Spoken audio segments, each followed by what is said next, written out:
आप लोग में से कितने लोग को संस्कृत आती है? आपको आती? थोड़ी बहुत। और किसी को? थोड़ी थोड़ी आती? यस, आप में से? अच्छा, थोड़ी थोड़ी अभी को अच्छी आती है। मतलब आपने कभी सोचा है कि इंडिया में जो भी पंडित लोग हैं, जो भी पूजा पाठ वगैरह होते हैं, वो संस्कृत में क्यों हैं? कभी सोचा है आपने?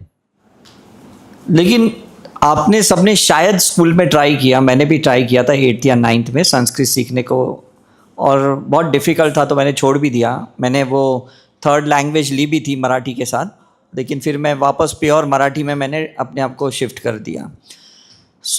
क्या है ना कि हमारे अंदर जो भी एक गॉड का तत्व है, जिसको हम fragmented consciousness of a God goddesses कहते हैं, वो डेफिनेटली संस्कृत से ही वो वाकिफ़ है, वो जिसको हम हायर सेल्फ कहते हैं। लेकिन हम अपने हायर सेल्फ के साथ कितना रहते हैं, ये क्वेश्चन है ना।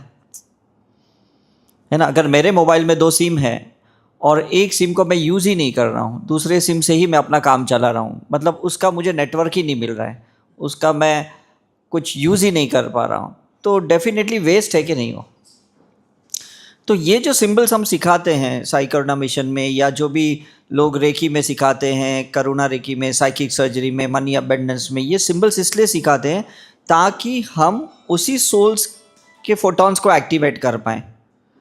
मतलब जो आपको संस्कृत से फ़ायदा होता है, उतना ही फ़ायदा आपको इस सिंबल से होगा अगर आप कंटिन्यूसली सिंबल्स की चैंटिंग करोगे तो अभी आप मुझे ये बताइए ना कि अगर आपने अभी सिंबल सीखे हैं तो इजी है सिंबल्स के संस्कृत जैसे टफ है? बहुत इजी है। Easy, right? मतलब हमने बचपन से जो भी रिचुअल्स थे, चाहे वो पंडितों ने पितृदोष निकाला है, काल सर्प दोष निकाला है, या शादियों के फेरे में जो मंत्र चैंट किए हैं, या गायत्री मंत्र, ये जो भी चैंट किए, हमें तो उसका मतलब नहीं पता ना, मीनिंग तो पता नहीं उसका, तो हम उसको अंदर तक अच्छे से नहीं ले पाए, उस संस्कार को अच्छे से नहीं ले पाए, बिकॉज उसकी लैंग्वेज ही हमें समझ में नहीं आती। लेकिन इन दुनियादारी हमें अच्छी से समझ में आती, बिकॉज दुनिया के लोग जो हमारे इर्द गिर्द हैं वो भाषा बोलते हैं जो हम समझते हैं। मतलब कोई गाली भी देता है हमें समझ में आता है, कोई हमारे बारे में बुरा बोलता है हमें समझ में आता है। तो आप सोचो ना कि अच्छी भाषा समझ में नहीं आती और बुरी भाषा जल्दी समझ में आती। मतलब जो आपके बारे में बोल रहे हैं ये तुरंत समझ में आता है, हाँ मेरे बारे में कुछ बुरा चल रहा है, बुरा बोल रहे हैं, बैक ऑफ मी और फ्रंट पे भी काफ़ी बार बोलते हैं। तो उसको आपको डिलीट करने के लिए आना पड़ेगा, और that is a psychic surgery. कि वो सारी चीज़ें जो आपके अंदर लोगों ने डाली है कि तुम ऐसे हो, तुम वैसे हो, जितने लोगों ने भी जजमेंट किया है, जितने लोगों ने भी खुद के अंदर अब आपको पोर्ट्रेट किया है, आपका पिक्चराइजेशन किया है, आपको विजुअलाइज किया कि ये तो ऐसा ही है, ये तो वैसा ही है ना। बचपन से हम थोड़ी भी पढ़ाई कम करते थे तो माँ बाप बोलते थे तो बुद्धू है, वो पोर्ट्रेट किया है, नालायक है, कुछ काम का नहीं है तू। Is it right? स्कूल में भी टीचरों ने काफ़ी बार किया कि तुझे तो अक्ल ही नहीं है, तो तेरे दिमाग में तो कुछ जाता ही नहीं है, भूसा भरा है। तो सोचो बचपन से लेके अब तक कितनी चीज़ें हमारे अंदर ऐसा स्टफ़ है। संस्कृत समझ नहीं रही, जो अच्छी बातें हैं और बुरी बातें हमारे अंदर से निकल नहीं रही है। तो आपको नहीं लगता ये दोनों तरीके से लॉस है हमारा? अब कौन से पंडित को पकड़ के बोलोगे कि ये मंत्र जो तुमने चैंट किया इसका मतलब समझाओ? आप हरिद्वार के तट पे जाओ या बनारस जाओ, किसी के पास टाइम नहीं है, वो पूजा पाठ करके देंगे आपको, लेकिन उसका मीनिंग नहीं समझाएंगे। मैंने ये बहुत रिसर्च किया बहुत साल पहले कि एक्चुअली प्रॉब्लम कहाँ है इस पूरे इंडिया में। अगर कहते हैं सोने की चिड़िया है, या कहते इतने संत है, इतने गुरु है, इतने गॉड गॉडेसेस है, तो उसके बावजूद इंडिया में प्रॉब्लम कहाँ है? तब मुझे समझ में आया इंडिया में प्रॉब्लम सही में लैंग्वेज का है। जो आज भी देखो इतना जो बवाल हो रहा है करंटली, लैंग्वेज की वजह से, क्योंकि अच्छी भाषा सिखा नहीं रहे, और थोड़ा बहुत जो सीखा है कहते भाई उसका उच्चारण नहीं करना है, उसकी बातें नहीं करनी है। So now there is only one common language and that is called light code language. Symbols की वो भाषा है जिसको कोई रोक टोक नहीं सकता है। क्यों नहीं रोक टोक सकता है? बिकॉज वो गॉड की लैंग्वेज है, और जब गॉड की लैंग्वेज है और वो साइलेंटली हमें अपने अंदर चैंट करना है, तो आप मुझे बताओ कोई रोक सकता है आपको? आप खाना बनाते वक्त सिंबल का यूज़ करो, आप गाड़ी चलाते वक्त सिंबल का यूज़ करो, आप बातें करते यूज़ करो, आप कुछ भी एक्टिविटी करो life, day to day life में ये सिंबल्स की चैंटिंग करते जाओ। कौन रोकेगा आपको? कोई भी तो नहीं रोकेगा, राइट? रिचुअल्स बहुत से सख्त होते हैं, एक जगह पे दूसरी रिचुअल्स नहीं कर सकते। जैसे हम चर्च में जाके नारियल नहीं फोड़ सकते, इज इट राइट? हम हिंदू टेम्पल में जाके बाइबल नहीं लेके पढ़ाई नहीं कर सकते। ऐसे बहुत से रिस्ट्रिक्शंस हैं, लेकिन स्पिरिचुअलिटी का कोई रिस्ट्रिक्शंस नहीं है। आप कहीं पे भी जाओ, मैं गोवा की चर्च में जाके साइकिक सर्जरी करता हूँ, राइट? लंदन की चर्च में जाता हूँ, या मैं यूएस जाता हूँ तो वहाँ स्वामीनारायण के टेम्पल में भी मैं साइकिक सर्जरी करता हूँ। तो वहाँ का कौन सा पंडित मुझे पूछेगा कि भाई आप यहाँ बैठ के कर क्या रहे हो? मैं कल सुबह से लेके अभी तक कम से कम 10 टेम्पल्स और चर्च में जा चुका हूँ, कल सुबह से लेके अभी तक, जस्ट बिकॉज आज मुझे ये इवेंट करना था। एस्कॉन गया, एस्कॉन के सामने टेम्पल में गया, सुबह सुबह मैं सिद्धिविनायक जाके आया। तो मैंने वो सारी प्रोसीजर की और किसी को पता भी नहीं चला कि मैंने प्रोसीजर कौन सी की। तो ये आपको समझने वाली बात है कि आपको अच्छी चीज़ें कोई डाल नहीं रहा है और बुरी चीज़ें कोई निकालने में मदद नहीं कर रहा है। तो ये साइकिक सर्जरी के बगैर कैसे हो सकता है, मुझे बताओ? मैं क्यों दिन में 21 बार साइकिक सर्जरी करता हूँ? आपको तो हम कहते हैं कि हफ्ते में 2 बार ही साइकिक सर्जरी करो, लेकिन मैं क्यों इतना करता हूँ? बिकॉज रोज़ कितनी बातें, कितने कमेंट्स हमारे यूट्यूब से हमारे ऊपर आते हैं, हमारे बारे में सोशल मीडिया पे कितनी बातें अच्छी भी बोली जाती है और 20% बुरी बातें भी बोली जाती है हमारे बारे में। बिकॉज कोई हैंडल नहीं कर पाता हमारे सक्सेस को, हमारी बातों को, हमारे शब्द को, तो कोई ना कोई कुछ तो करेगा कि नहीं? इट्स मतलब ड्यूअलिटी है, it's polarity world, opposite action तो होने वाला है कि नहीं? उनको तो नहीं रोक सकते ना आप, जो बुरा आपके बारे में लिख रहे, बोल रहे, आपको समझ रहे, लेकिन अपने माइंड से आप प्लीज़ निकालो साइकिक सर्जरी करके। क्यों? ये निकालोगे तो 2 चीज़ें होगी, या तो सामने वाला अटैक ही नहीं करेगा बिकॉज अब आपके अंदर से वो निकल गया डेटाबेस, और या तो वो अटैक करेगा भी तो भी आपको कोई फ़र्क नहीं पड़ने वाला। अब कोई मुझे कहता है अरे डॉक्टर उदय शाह, तो मुझे बुरा भी नहीं लगता है, जबकि मैं मेडिकल प्रैक्टिस नहीं कर रहा हूँ, डॉक्टरों की प्रैक्टिस नहीं कर रहा हूँ, लेकिन मैं स्पिरिचुअल प्रैक्टिस तो कर रहा हूँ ना, मैं सोल लेवल पे तो कर रहा हूँ कि नहीं? तो मुझे ऐसा नहीं लगता अरे यार उसने डॉक्टर बोल दिया और देखो मैं प्रैक्टिस नहीं, मुझे गिल्ट भी नहीं हो रहा है ना? कल 30 साल के बाद मैं रामकृष्ण मिशन हॉस्पिटल में गया, 30 इयर्स के बाद, मैं 95 में वहाँ था, कल मैं इतने साल बाद गया। तो मैंने वहाँ सब 1 घंटे तक मैं बहुत घूमा और पता चला कि 70% लोग तो they are no more in that hospital, चाहे नर्स थे या डॉक्टर्स थे, कोई हार्ट अटैक से मरा, कोई पैरालिसिस से मरा, कोई कैंसर से मरा, सब डॉक्टर्स, नर्स भी, काफ़ी ऐसे स्टाफ थे। तो मैं समझ गया था कि ये लोग बहुत मोनोटोनस प्रैक्टिस कर रहे थे। अगर शायद ये स्पिरिचुअल प्रैक्टिस करते, साइकिक सर्जरी करते, तो खुद भी बच जाते और शायद उनके साथ काफ़ी पेशेंट्स को भी बचा सकते, काफ़ी रिलेटिव्स को, फैमिली मेम्बर्स को भी बचा सकते, लेकिन उन लोगों की बहुत मोनोटोनस प्रैक्टिस थी। सो touch wood, I am lucky कि मैं उस प्रैक्टिस को, उस लिमिटेशंस को बहुत जल्दी समझ गया, क्योंकि मैं 1 साल ऑपरेशन थिएटर में मैंने काम किया, 1 साल मैंने आईसीयू में काम किया, 1 साल मैं मेडिसिन गायनेक वार्ड में काम किया। मैंने सब डिपार्टमेंट्स के ना लिमिटेशंस देख लिए। गायनेक कहते नहीं, सी सेक्शन करना ही पड़ेगा। आज उसके बाद मैंने कितने पेशेंट्स की साइकिक सर्जरी से उनकी सी सेक्शंस को अवॉइड करवाया। कितने लोगों ने कहा बाईपास करना होगा कार्डियक केस में, हमने उसकी साइकिक सर्जरी करके बाईपास ऑपरेशंस को रुकवा दिया। कैंसर के कितना लोगों ने कहा कि नहीं इसकी तो सर्जरी करनी पड़ेगी, केमोथेरेपी, रेडियोथेरेपी, हमने साइकिक सर्जरी करके उसको उनसे बाहर निकाला। तो समझ में आता है कुछ नया करोगे तो नई रिजल्ट मिलेगी ना, कुछ नया ही नहीं करोगे, उसी पुरानी थियरी के बेसिस पे चलोगे तो कैसे चलेगा? जनरल डायर की अगर किसी ने साइकिक सर्जरी कर दी होती तो वो को जलियनवाला बाग को इतना शूट करते? मुझे ये बताओ ना।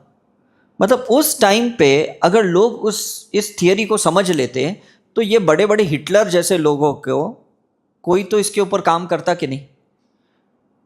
तो आप लोग आज जो सीखे हो ना, प्लीज़ खुद के ऊपर अप्लाई करो और उन लोगों पे अप्लाई करो जो इस नेशन के लिए खतरा है, जो देश के लिए खतरा है, जो वर्ल्ड के लिए खतरा है। जहाँ पे भी आपको लगता है प्लीज़ उसको अप्लाई करो, because mass of the population को आप बचा सकते हो एक की साइकिक सर्जरी करके। Is it right?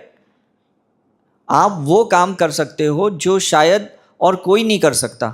मतलब बॉर्डर पे आर्मी वाले खड़े भी रहेंगे ना, तो दुश्मन की मेंटेलिटी को चेंज नहीं कर सकते, सिर्फ वो ड्यूटी दे सकते हैं। लेकिन आप इस कंट्री के इस बॉर्डर पे खड़े रह के ऑपोजिट कंट्री के लोगों की साइकिक सर्जरी करके उनके अंदर से वो एंटी वाली फीलिंग निकाल सकते हो।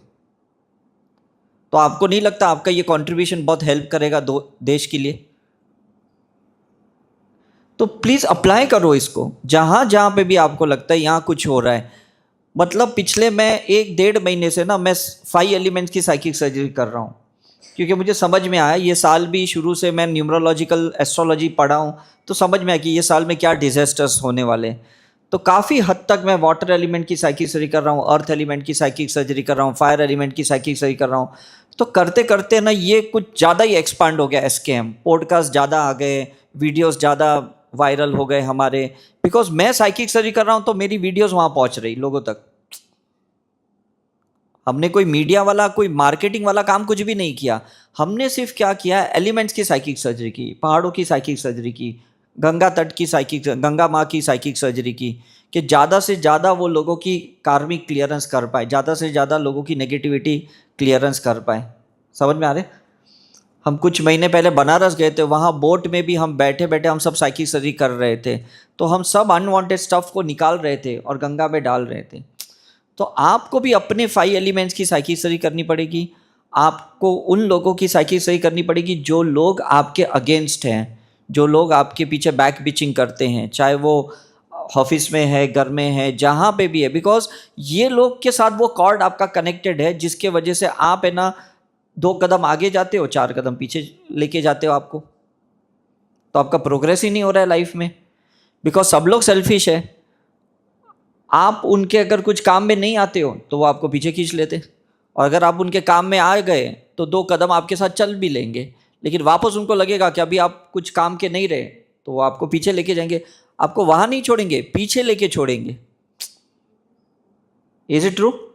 मतलब कोई आदमी डायबिटीज़ की दवाइयाँ खाता है रेगुलरली, अगर वो दवाई छोड़ता है तो उसकी बीमारी वहीं नहीं रुकती है, वो और ज़्यादा बढ़ जाती है, बाउंस हो जाती है, होती है कि नहीं?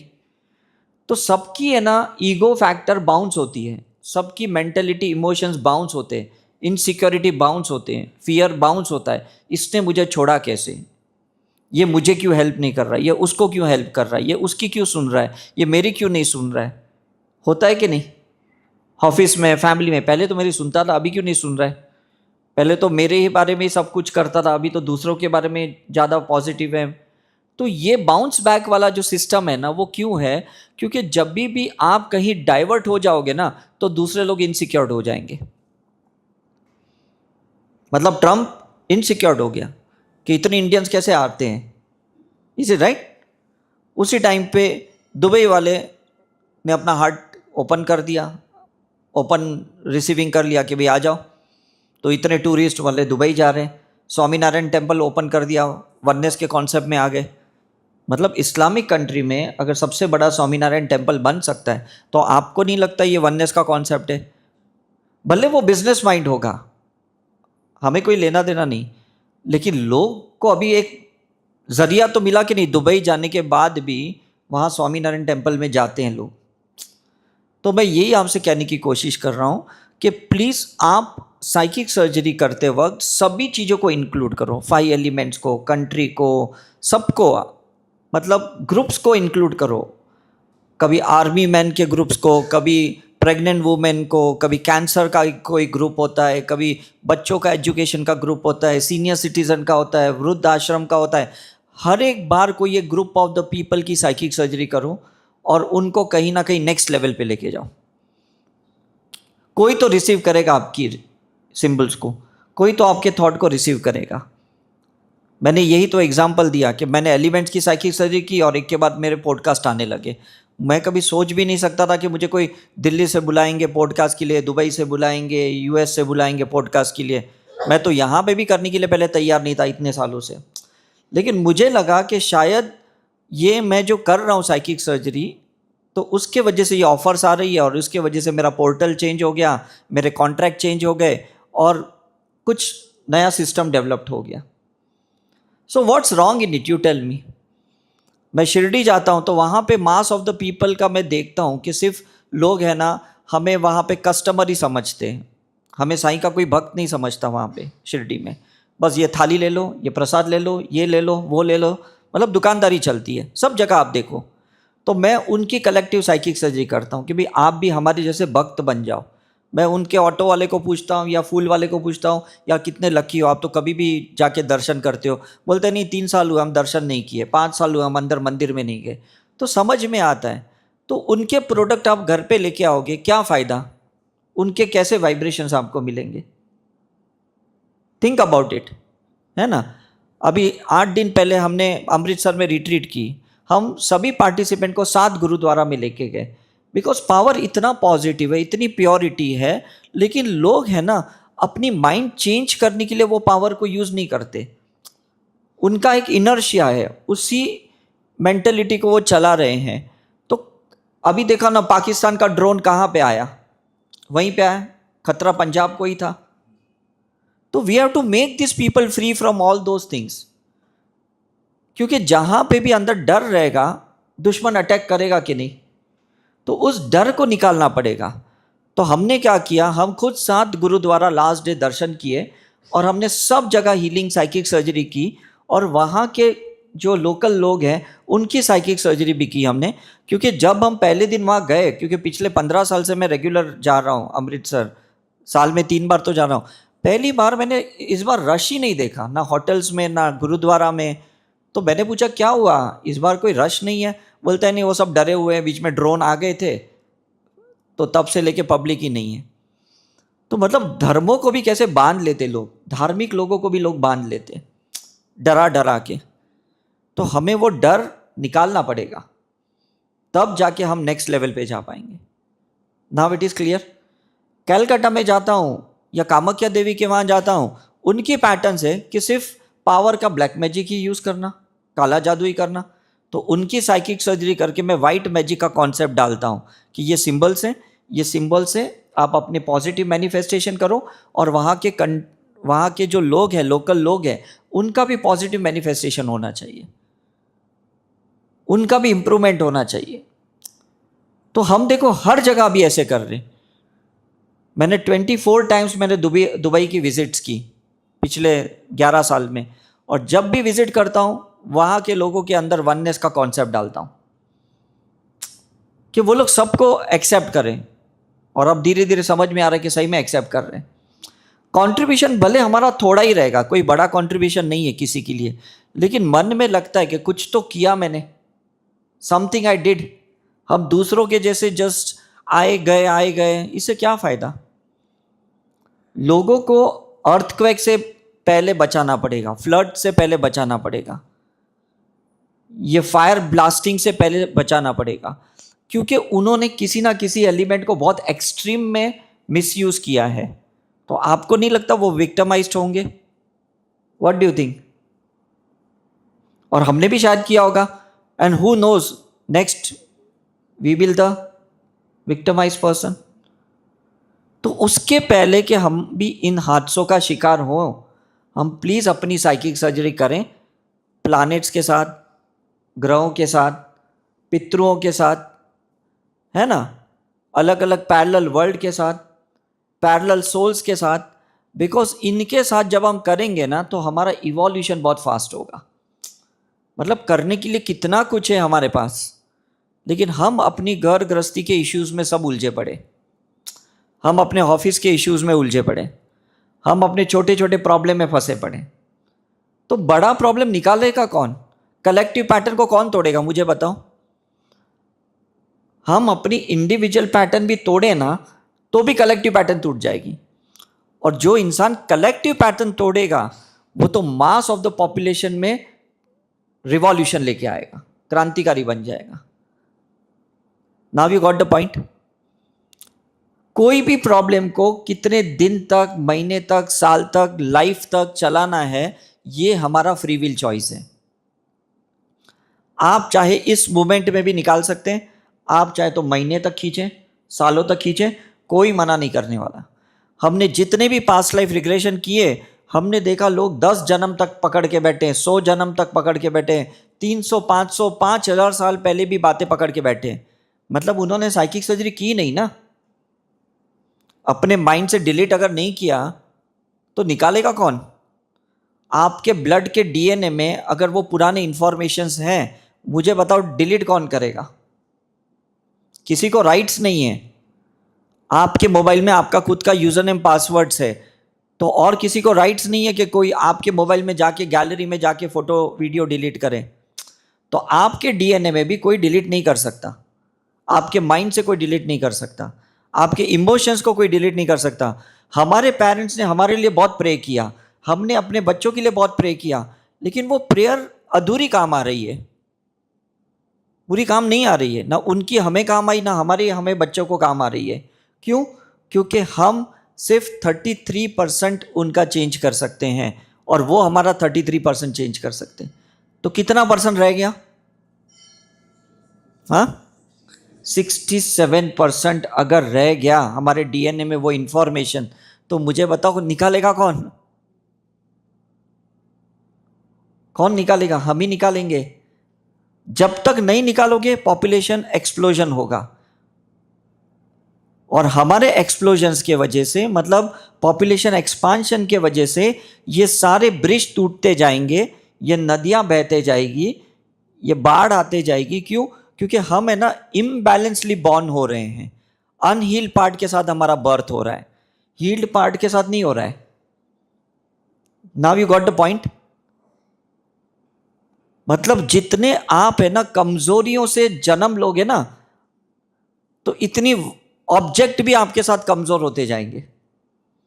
तो कब ब्रिज टूट जाएंगे, कब बॉम्ब ब्लास्ट होगा, कब टेररिस्ट अटैक होगा, no one knows. And those people are not responsible, they are just a media. We are responsible because we have taken the birth with unhealed part, imbalanced of the elements. Now you got the point. उनको अब जिम्मेवार मत समझो, उनको अब पकड़ के jail में भी डाल दो, फांसी भी दे दो, और कोई खड़ा हो जाएगा। बिकॉज नेचर को ना पनिश करना है, तो नेचर किसी को तो करेगा कि नहीं। आपका अपेंडिक्स अगर बड़ा हो गया, एक सर्जन के पास आप अवॉइड करोगे, को कभी ना कभी कोई ना कोई सर्जन तो आपको ऑपरेट करेगा कि नहीं? नहीं तो अंदर सेप्टिक हो जाएगा, टॉक्सिक हो जाएंगे, ऐसे ही मर जाओगे आप। तो you can not blame surgeon कि अरे इसने मेरा पेट काट दिया, इसने मेरा अंदर का अपेंडिक्स निकाल दिया, क्योंकि वो सड़ा हुआ था, वो डैमेज था, वो डिजीज कंडीशन का था। Is it clear? तो जो इंसान आपको तकलीफ दे रहे हैं ना, प्लीज उनके बारे में मत सोचो। सोचो वो कि जो मेरे अंदर है, जिसके वजह से मैंने उनको अट्रैक्ट किया, और अगर मैंने वो चीज को निकाल दी तो वो बंदे को मैं नेक्स्ट टाइम अट्रैक्ट नहीं करूंगा। अगर मैंने अपने अपेंडिक्स की साइकिक सर्जरी कर ली तो मुझे कोई सर्जन की जरूरत नहीं है। अगर मैंने अपने अंदर की ईगो की साइकिक सर्जरी कर ली तो कोई मुझे इगोइस्टिक बोलेगा ही नहीं। अगर मैं अपनी पॉलिटी कॉन्शियसनेस की साइकिक सर्जरी कर ली, मेरी मनी की बिलीफ बहुत छोटी है, तो कोई मुझे गरीब आदमी बोलेगा ही नहीं कि कितना गरीब है, इसके पास तो पैसा नहीं है, ये नहीं है। मैं बहुत न्यूमरोलॉजी स्टडी कर रहा था 10 साल पहले, तब मुझे पता चला कि 5 नंबर वाले बहुत लकी होते हैं, 14 वाले बहुत लकी होते हैं, 23 वाले बहुत लकी होते हैं, उनके बाद बेशुमार पैसे आते। तो मैंने कहा यार आई एम रियली लकी, मैं 14 नवंबर का बॉर्न हूँ। तो मैंने क्या किया, मैं जिसकी भी साइकिक सर्जरी करता हूँ मनी के लिए, मैं उसके अंदर 5, 14, 23 के कैरेक्टर्स को डालता हूँ। माइट भी उसका वो मिसिंग रहेगा उसकी बर्थ डेट में, और इसके वजह से उसको बहुत फेस करना पड़ रहा है पैसों का प्रॉब्लम। समझ में आ रहा है? किसी का मैनिफेस्टेशन वीक है तो मैं 9 नंबर डाल रहा हूं। कोई कहता है मुझे जस्टिस ही नहीं मिल रहा है तो मैं 8 नंबर उसके अंदर डालता हूं साइकिक सर्जरी में। So don't you think this is creative psychic surgery? हाँ, सिंपल है कि नहीं? मैंने ग्राफोलॉजी में स्टडी की, मुझे कहा किसी ने कि आपके सिग्नेचर में फायर एलिमेंट ही नहीं है। तो मैंने अपनी जब भी साइकिक सर्जरी करता हूं मैं अपने अंदर फायर एलिमेंट डालता हूं। तो तब से मैं बहुत एक्टिव हो गया, पोटेंशियल हो गया, मेरे अंदर काइनेटिक एक्टिवेशन हो गया, बिकॉज मैंने वो एलिमेंट को डाला जो मेरे अंदर मिसिंग था। सो ये मत बोलो ये कर्मा है, ये मैंने पाप किए हैं, इसके वजह से मैं सफर कर रहा हूं। Only you have to put that missing component inside you and you have to complete yourself. आप लोग पजल गेम खेलते हो कि नहीं, है कि नहीं? तो उसमें करते क्या हो, कुछ मिसिंग कोई तो कम डालते हो कि नहीं? लेकिन ये कौन से पंडित आपको बताएंगे? बोल तो देते हैं आपके इसमें 2 नंबर नहीं है, आपके इसमें 3 नंबर नहीं है, आपके इसमें राशि में ये प्रॉब्लम है, आपके ये है, बोल तो देते हैं सब, लेकिन सॉल्यूशन कोई नहीं बताता। और सॉल्यूशन क्या बताते? संस्कृत के श्लोक, कर्मकांड की क्रियाएं जो हमें समझ में नहीं आती।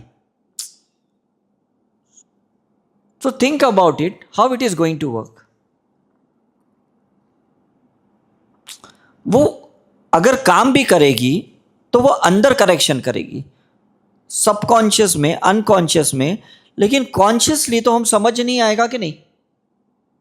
आज लोग दवाई लेते हैं ना, मेडिसिन लेते हैं, तो उसकी कंटेंट भी पढ़ते हैं कि इसमें कितना mg है, कितना ml है, तो सेटिस्फेक्शन होता है, फिर उसको गूगल में सर्च करते हैं तो समझ में आता है ये जो मेडिसिन मैं ले रहा हूं, ये एंटीबायोटिक, ये पेन किलर, इसका ये अंदर केमिकल है, तो एक सेटिस्फेक्शन मिलता है।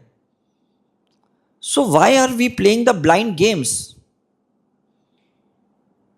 विजडम बात की बात है, पहले आपका कॉन्शियस माइंड तो क्लियर होना चाहिए।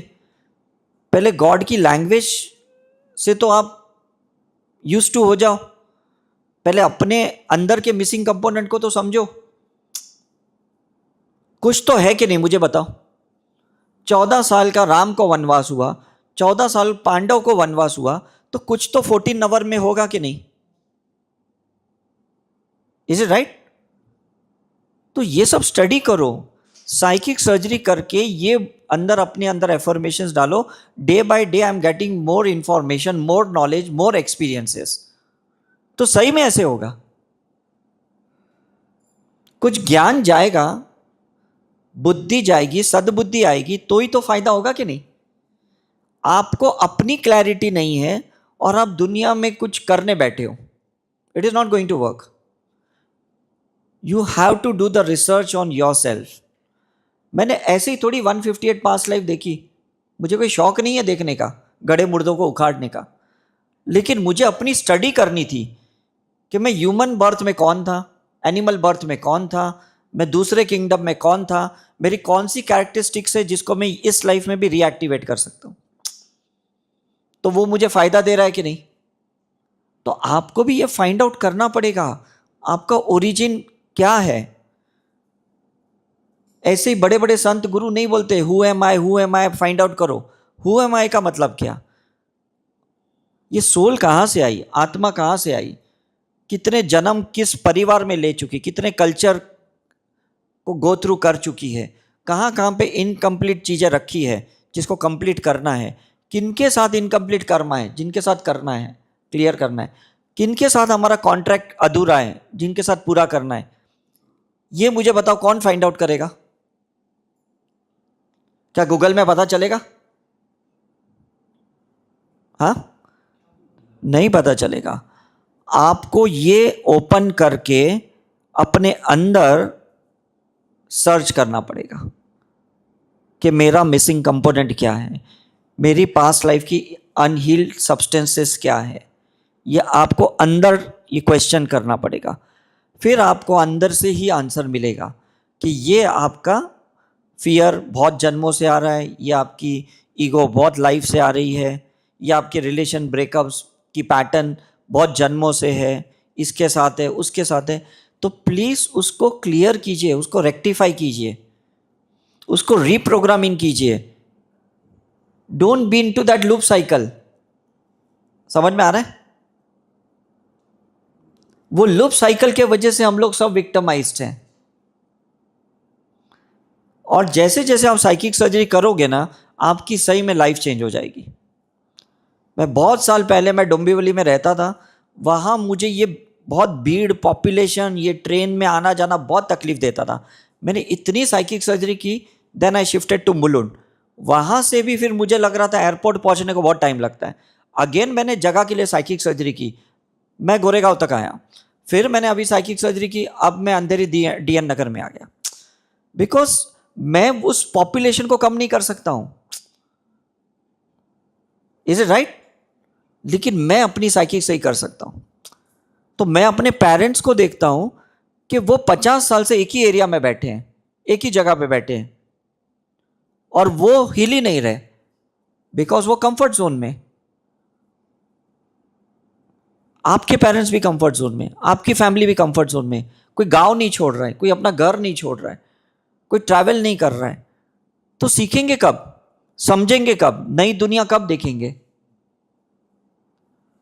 तो you have to do that.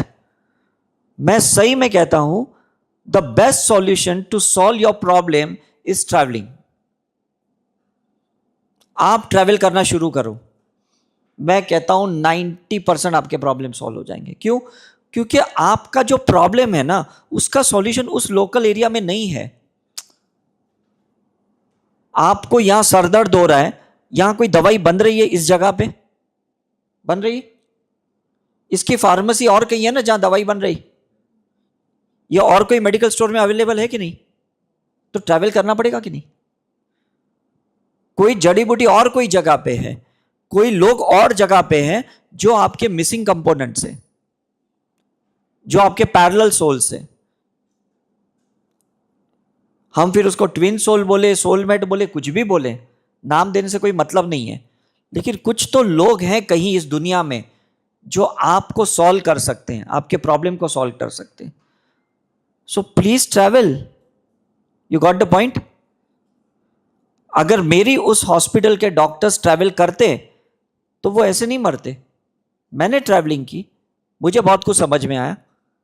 मेरे पेरेंट्स ट्रैवल करते तो मेरे पेरेंट्स सफर नहीं करते, बहुत कुछ नया नया जान लेते, समझते। You got the point? So please do the psychic surgery, come out of your comfort zone, command करो, रीप्रोग्रामिंग करो, I am ready to travel. जब लोग हमारी 5 दिन की रिट्रीट में आते, कहते सर आपकी रिट्रीट के वजह से पहली बार हम घर से बाहर निकले, हमने पहली बार अकेले ट्रैवल की। मतलब कितना बड़ा पैटर्न टूट गया। समझ में आ रहा है? आप कोई भी सक्सेसफुल मूवी देखो, अभी की एक लेटेस्ट मूवी आई है मेट्रो, इन दिनों आप देखो, सभी के कपल्स के अपने अपने प्रॉब्लम्स थे जो पिक्चर में दिखाए, लेकिन सबके सॉल्व हुए जब वो सारे कपल्स ने ट्रैवलिंग किया। आप देखना वो पिक्चर ध्यान से। मैं पिक्चर को ना बहुत बर्ड व्यू से देखता हूं, मुझे है ना वो जो एक लेमैन देखता है ना, उसमें मुझे कोई इंटरेस्ट नहीं है। आई वॉन्ट टू अंडरस्टैंड कि ये सॉल्व कैसे हुआ प्रॉब्लम। एक दूसरे को समझने में सॉल्व नहीं हुआ, ये प्रॉब्लम और कहीं पे भी चल रहा है, ये समझ लिया ना तो ये प्रॉब्लम यहां सॉल्व हो गया। For that you have to travel. You got the point? You have to travel for it. मतलब आप भगवत गीता पढ़ो, आप महाभारत की सीरियल देखो, इतना समझ में नहीं आएगा। एक बार कुरुक्षेत्र के म्यूजियम में जाओ, आप वहां सिर्फ आधा घंटा म्यूजियम में घूमो, आपको पूरी महाभारत समझ में आएगी। For that you have to travel उस जगह पे जहां पे युद्ध हुआ था। समझ में आ रहा है? लोग ऐसे ही चारधाम नहीं जाते, लेकिन जाते रिलीजियस पर्पस से। हमें जाना है स्पिरिचुअल पर्पस से, जानने के लिए कि उधर की सोल की पैटर्न्स क्या है, मैंने कौन सी लाइफ में वहां जन्म लिया था, मैंने कौन सी लाइफ में वहां पे कुछ अधूरा छोड़ा था जो मुझे कंप्लीट करना है ना? आपने ओम शांति ओम पिक्चर देखी, कर्स पिक्चर देखी, भूल भुलैया पिक्चर देखी, जितनी भी पास्ट लाइफ की पिक्चर देखी, आपने नहीं देखा इन्होंने उसी जगह पे ट्रैवल किया, या उन्हीं लोगों को मिले जिनके साथ उनका कर्म अधूरा था? What do you think? Retreat में भी यही होता है। जब हम लोग रूम पार्टनर्स सिलेक्ट करते हैं रैंडमली, हम लोग पीएलआर थेरेपिस्ट को कहते भाई आपको इसका पीएलआर करना है, उसका पास्ट लाइफ करना है, उनका सोल कनेक्शन निकलता है। अब ये लोग मिलते कहां आपको? ना आप उनके घर पे जाते, ना वो आपके घर पे आते। So come out of the comfort zone, keep travelling, explore. ये एक्सप्लोरेशन से सॉल्यूशन मिलने वाला है। मैं मेरे टीम को भी बहुत ट्रैवल करवाता हूं। कोई टीम हमारी पूना जाती है, कोई नासिक जाती है, कोई नागपुर जाती है, कोई बैंगलोर जाती है, चेन्नई जाती है। मुझे कोई शौक नहीं है इनको बेचने का, लेकिन मैं चाहता हूं ये लोग एक्सप्लोर करें, ये लोग भी बहुत एक्सपीरियंस ले। Is it clear? मुझे काफी लोग कह रहे हैं कि साई करुणा मिशन इतना इस्टेब्लिश्ड हो गया है, आप क्यों ट्रैवल कर रहे हो? आप एक जगह पे बैठ जाओ, दूसरे आश्रम कैसे खोल के बैठते, तो लोग आएंगे आपके पास। मैंने कहा ये गलती तो मैंने पास्ट लाइफ में कर ली, इस लाइफ में नहीं करनी मुझे। मैं लास्ट डे तक ट्रैवल करूंगा। लोग ट्रैवल करें ना करें, दैट्स नॉट माय इशू। मैं खुद ट्रैवल करूंगा। समझ में आ रहा है? मैं एक एक सेमिनार के लिए कहीं जेल में जाता हूं, कहीं आश्रम में जाता हूं, कभी गोवा जाता हूं। I keep on travelling. मुझे काउंट से भी मतलब नहीं है, 2 लोग आए 5 लोग आए, कोई फर्क नहीं पड़ता। लेकिन जब मैं जाता हूं ना, मैं बहुत अपना क्लियरेंस करके आता हूं। प्रोफेशनल चीजें अपनी जगह हैं, लेकिन मेरी स्पिरिचुअल चीजें, मेरी स्पिरिचुअल एक्सप्लोरेशन, मेरी क्लियरेंस अपनी जगह पे। आप अपने घर में जो भी फैमिली लाइफ जी रहे हो, हाउस वाइफ बन के या बिजनेस करके या जॉब करके, that is only the life purpose, it's not a soul purpose. Soul purpose is to explore your soul journey, track your soul journey, that is the soul purpose. लोग मुझे पूछते हैं मेरा आत्मा का उद्देश्य क्या है, मेरा लक्ष्य क्या होना चाहिए? अरे लक्ष्य तो एक ही होना चाहिए भाई, घूम के ढूंढना है। Is it right? तो please keep on doing that thing. और साइकिक सर्जरी में अपने कंफर्ट को तोड़ो, अपने लिमिटेशंस को तोड़ो, अपनी बिलीफ सिस्टम को तोड़ो, अपनी थियरी को तोड़ो, अपने कॉन्सेप्ट को तोड़ो, अपने अंदर के वेब को तोड़ो। वेब समझते हो ना? वेब मतलब क्या होता है? जाला। जाला में कौन फंसा रहता है? वो खुद ही स्पाइडर फंसा रहता है उतने में ही। तो आप साइकिक सर्जरी करके अपनी वेब को तोड़ दो। Is it clear? अच्छा बुरा मत सोचो कि मैंने अच्छा किया बुरा किया, बुरा भी सीखने को आए हो तो करो। टेक द रिस्पॉन्सिबिलिटी कि भाई मैंने बुरा किया, हाँ मैंने दारू पी, मैंने सिगरेट पी, मैंने बुरा किया, but don't get addicted to it. मैंने एक एक्सपीरियंस ले लिया। Is it right? मैंने 2 नंबर का काम किया, मैंने एक्सपीरियंस ले लिया। So take that experience, come back soon. बात खत्म हो गई। अच्छा काम करके भी अटैच मत रहो। मैं तो कहता हूं अच्छे काम के लिए भी साइकिक सर्जरी करो, कि भाई ज्यादा ही टाइम वही करते रहोगे तो आप भी बाबा बन जाओगे, आप भी साधु बन जाओगे, क्योंकि वही काम करते जिनकी भर वो। Where are they exploring? 30 साल तक 40 साल तक गंगा तट पे आरती कर रहे एक आदमी, अपनी पैटर्न ही नहीं तोड़ रहे। जब भी जाओ वही बंदा मिलता है। Where is he exploring? मतलब फायदा क्या है मुझे बताओ? एक बार कर लिया, 2 बार कर लिया, समझ गई ये ऐसे आरती की जाती है, करवाई जाती है।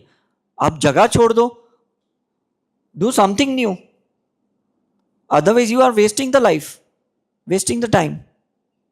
You got the point?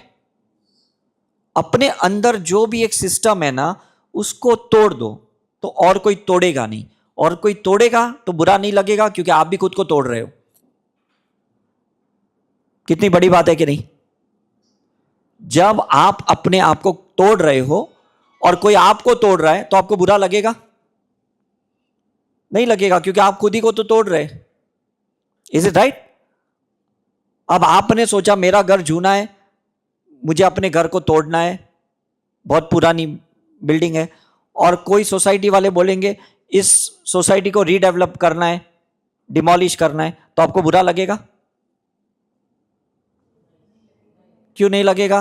क्योंकि पहले से आपने सोचा है ना। अब समझ में आ रहा है? तो कंटिन्यू साइकिक सर्जरी करो प्लीज, कभी मत छोड़ना जो आज आप सीखे हो। This is the best remedy. Is it clear? Crystal आपके औजार हैं, आपके हथियार हैं, उस क्रिस्टल को यूज करते हुए कंटिन्यूस करते जाओ। सक्सेस का ईगो आपको तोड़े इसके पहले ही सक्सेस को ही छोड़ दो, फिर से जीरो से अपनी लाइफ स्टार्ट करो। यही मैंने लाइफ में सीखा है और कुछ नहीं सीखा है। मैंने पास्ट लाइफ रिग्रेशन सीखा, बहुत रिसर्च किया, 13-14 साल पहले मैंने छोड़ दिया। न्यूमरोलॉजी सीखा, मैंने छोड़ दिया। वास्तु मैंने छोड़ दिया। जितनी भी थेरेपियां मैंने सीखी मैंने सब छोड़ दी, क्योंकि कोई मेरा कॉम्पिटिटर बने, कोई मुझे तोड़े, इसके पहले मैंने सब्जेक्ट ही छोड़ दिया, तो कोई मेरा दुश्मनी कैसे बनेगा? Think about it. मैं हर बार कुछ नया करता हूं, कोई मुझे अप्रोच करता है, तब तक तो पता चलता है ये तो और ही 2 कदम आगे निकल गया। मेरी कंपटीशन मेरे साथ है ना, किसी को मैं क्यों कॉम्पिटिटर बनाऊं? Is it right? बेसिक चीजें करते जाओ, घर गृहस्थी की जो चीजें ना प्लीज करते जाओ। उसकी साइकिल से ही मत करो कि रोज स्विगी और जोमेटो से खाना है, मुझे घर पे नहीं बनाना पड़े, नहीं तो सारी फीमेल्स यही करेंगे। घर वाले मुझे चिल्लाएंगे हमारी बीवियों को क्या सिखा दिया, ये घर पे खाना ही नहीं बना रही। प्लीज बेसिक फाउंडेशन को करो जिससे आपकी ग्राउंडिंग होती है, लेकिन कुछ ऐसा नया करो कि जिससे आप स्टक ना हो और लोग आपके वजह से स्टक ना हो। Okay, thank you very much, God bless you.